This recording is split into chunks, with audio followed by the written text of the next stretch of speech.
United कॉन्सेस club के द्वारा पंच महाभूत तत्वों को लेकर के 3 दिवसीय अद्भुत आयोजन किया। डॉक्टर विक्रांत तोमर और उनकी पूरी टीम को मैं बधाई देना चाहूंगा। विदेश के लोगों को बुला करके भारत में, मध्य प्रदेश में, उज्जैन में आयोजन कर रहे हैं। ये बाबा महाकाल की नगरी है। ऐसे में हमारे लिए सौभाग्य की बात है। जल, पृथ्वी, अग्नि सभी प्रकार के तत्वों को लेकर के चेतना फैलाते हुए और वसुदेव कुटुंबकम के भाव को आप जागृत कर रहे हैं।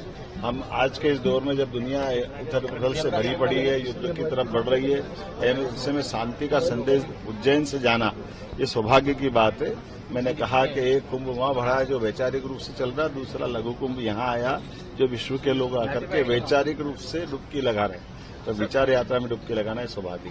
सर 25 तारीख को एक जा रहा है उज्जैन में, 25 तारीख को एक अहम कार्यक्रम 26 तारीख को जा रहा है, विक्रम उत्सव की शुरुआत की जा रही है। अभी तुम्हारे 2 क्वेश्चन हो गए। वो एक मुझे इस बात का संतोष है कि ग्लोबल इन्वेस्टर समिट की जो तैयारियां की जा रही है वो तैयारियां आखिरी दौर में पहुंच रही है। हमारी टीमों सब अलग अलग प्रकार से काम कर रही है।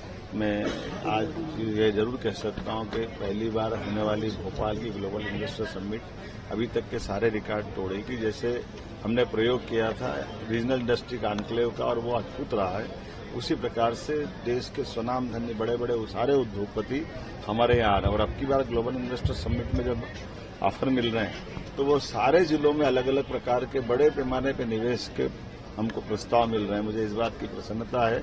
सारे जिलों में उज्जैन भी शामिल है। महाकाल के लिए एक और बेस तैयार होगा।